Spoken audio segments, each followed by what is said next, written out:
Hi friends, welcome to our channel. పోలీసులు అయితే RGV గారిని అయితే వెతుకుతున్నారు భయ్య. అసలు ఆర్జీవి గారు తప్పేం చేశారు? ఆర్జీవి గారిని పోలీసులు ఎందుకు వెతుకుతున్నారు? ఇద్దరు ఎస్ఐలు, నలుగురు కానిస్టేబుల్ అయితే వెతుకుతున్నారంట. అయితే ఆయన సొంత ఇంట్లో లేరు, అలాగే ఫామ్ హౌస్లో కూడా లేరు, పరారీలో ఉన్నారని చెప్తున్నారు. అసలు ఆర్జీవి గారు చేసిన తప్పేంటి, ఆయన్ని పోలీసులు ఎందుకు వెతుకుతున్నారు అనేదన్నమాట ఈ వీడియోలో డీటెయిల్గా మాట్లాడుకుందాం.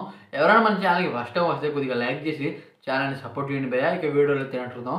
ఫస్ట్ ఆఫ్ ఆల్ భయ్య, ఇప్పుడు అనమాట ఆంధ్రప్రదేశ్లో తెలుగుదేశం పార్టీ అయితే లీడ్లో ఉంది, గవర్నమెంట్ వాళ్ళది అనమాట. అయితే అప్పుడనమాట జగన్ పార్టీ అంటే వైసీపీ పార్టీ అయితే ఉంది. అప్పుడనమాట ఇప్పుడు ఆర్జీవి గారు కొన్ని సినిమాలు అయితే తీశారు. ఏంటి, నారా చంద్రబాబు గారి మీద, నారా లోకేష్ గారి మీద, అలాగే పవర్ స్టార్ పవన్ కళ్యాణ్ గారి మీద. అయితే చాలామంది అప్పుడు ఆయన అనమాట తిట్టారు, అలాగే ఆయన మీద కేసు వేశారు. అయితే కోర్టు కూడా ఆర్జీవి గారికి నోటీస్ అయితే జారీ చేసింది. ఫస్ట్ టైం రాలేదు, సెకండ్ టైం కూడా రాలేదు ఆర్జీవి గారు. థర్డ్ టైం అనమాట ఇప్పుడు పరారీలో ఉన్నారని చెప్తున్నారు. అయితే ఆయన ఈ విధంగా సినిమా తీయడం చాలామందికి నచ్చలేదు, ఇంకొంతమందికి అనమాట నచ్చిందని చెప్తున్నారు భయ్య. అసలు ఒక్కళ్ళని ఉద్దేశించి సినిమాలు తీయడం చాలా తప్పు అని చెప్తున్నారు. అదే కాకుండా భయ్య, ఆర్జీవి గారు ఇప్పుడైతే పరారీలో ఉన్నారు. అయితే చాలామంది ఏమంటున్నారు అంటే ఆర్జీవి గారు షూటింగ్లో ఉన్నారు, అందుకనమాట ఆయన అయితే రావట్లేదు అని చెప్తున్నారు. ఇప్పుడు పోలీసులు ఏం చెప్తున్నారు అంటే ఆర్జీవి గారు స్విచ్ ఆఫ్ చేసుకుని అసలు ఇండియాలోనే లేడు అని చెప్తున్నారు భయ్య. అయితే ఆర్జీవి గారు ఆ రకంగా అప్పుడు ఒక సినిమా అయితే తీశారు, కమ్మరాజ్యంలో కడప రెడ్లు అని తీశారు భయ్య. అది బాగా ఫేమస్ అయింది, దాని మీద చాలా అబ్యూస్ అయితే వచ్చాయి. అలాగే అప్పుడు ఆ ప్రభుత్వం లీడ్లో ఉన్నప్పుడు ఆర్జీవి గారు కొన్ని పోస్టులు అయితే పెట్టారు. ఎవరి మీద? నారా చంద్రబాబు మీద, అలాగే నారా లోకేష్ మీద, పవర్ స్టార్ పవన్ కళ్యాణ్ గారి మీద.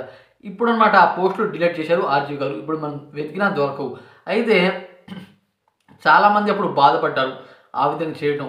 అయితే ఇప్పుడు అన్నమాట ఆర్జీవి గారును ఆ రకంగా ఆ పోస్టులు పెట్టడం తప్పు, దానివల్ల చాలామందికి ఎఫెక్ట్ అయింది అన్నమాట. కోర్టు వాళ్ళు పోలీసులు అయితే పంపించారు. అయితే ఆర్జీవి గారు అయితే ప్రజెంట్ లేరంట.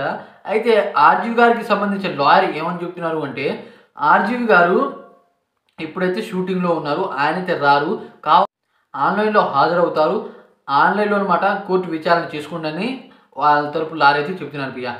అయితే ఈ విధంగా చేయడం కరెక్ట్ కాదు అని కోర్టు వాళ్ళు అయితే నిరాకరించారు.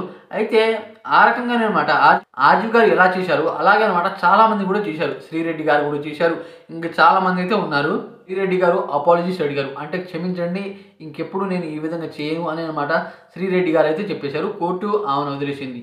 ఆర్జీవి గారు అసలు ఏమాత్రం క్షమాపణ చెప్పకుండా ఇప్పుడు పోలీసులు కూడా దొరకకుండా బయట పరారీలో ఉన్నారని చెప్తున్నారు భయ్య.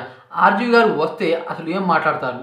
అదే కాకుండా ఇది తెలుగుదేశం రివెంజా, లేకపోతే ఆర్జీవి గారు చేసిన పోస్ట్ వల్ల చాలామంది బాధపడ్డారా అనేది అనమాట. ఆర్జీవి గారు కోర్టులో వెళ్ళి హాజరైన తర్వాత ఆ విషయం బయటకు వస్తుంది భయ్య. ఇంతకీ ఆర్జీవి గారు చేసింది రైటా రాంగా?